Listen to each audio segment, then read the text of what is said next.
A Washington Post headline earlier this week asked the question, as March for Life returns to D.C., anti-abortion activists wonder, is this the last march under Roe?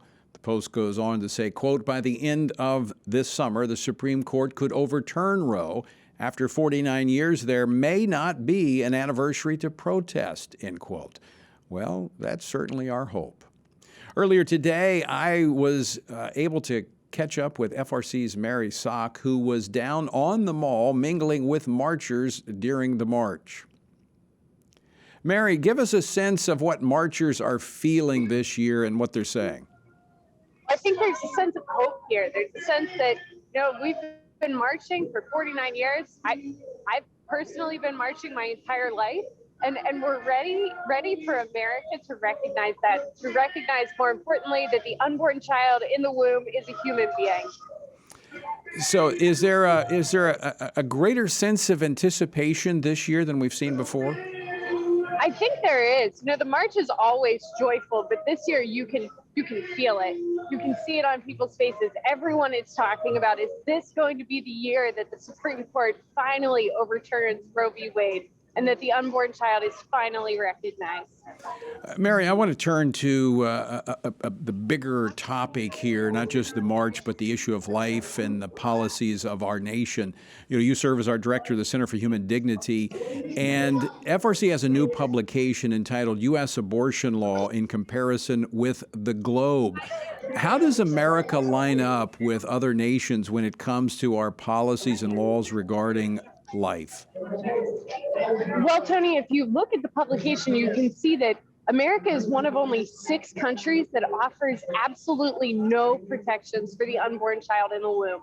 And you can see there on the map that the countries that are in red are the countries that we're joining. And among those are China, North Korea, Vietnam, and then sadly, too, Canada and South Korea as well. So the majority of countries on that list are human rights violators, and we are joining them on that list as well. I mean, that's amazing. When you look, you would think that America, birthed in freedom, pursuing, quote unquote, equality, that we would be a nation that would be leading the way to protect the unborn and give everyone a right to life.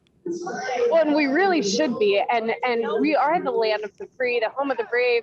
As Nellie Gray said, we're the land that people came to prosper, and we have become a nation that allows an unborn child in the womb to be killed through the entirety of pregnancy. This is really tragic, and something that our generation needs to change.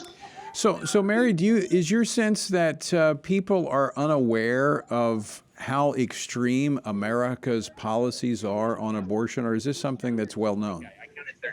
I think people are largely unaware. Around the world, there are 100 countries that outlaw abortion entirely or only allow it in specific instances. And if you look at the map, you'll see all of the yellow on there. All of Europe, essentially, except for 3 countries, outlaw abortion after 14 weeks.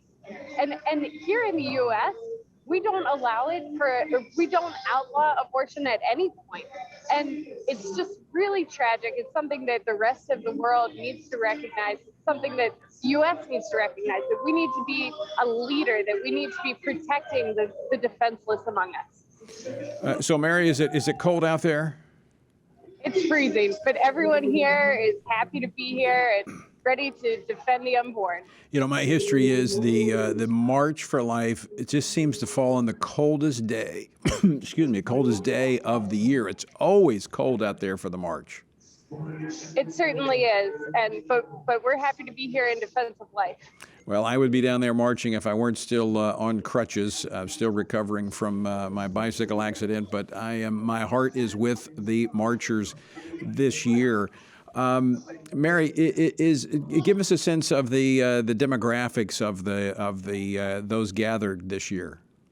Well, I think everyone I've seen so far has been under 35. So this is a march that's fueled by young people, by the pro-life generation, and we're ready to see Roe overturned. Yeah, and that's what tells me that this is not going away. The court can sidestep it. They can sweep it under the rug, as they've tried to do with other decisions over the last 50 years.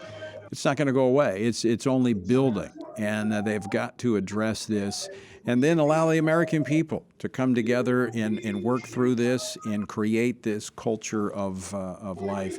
Mary Szoch, always great to talk with you. Thanks so much for joining us, and stay warm. Thanks so much for having me, Tony.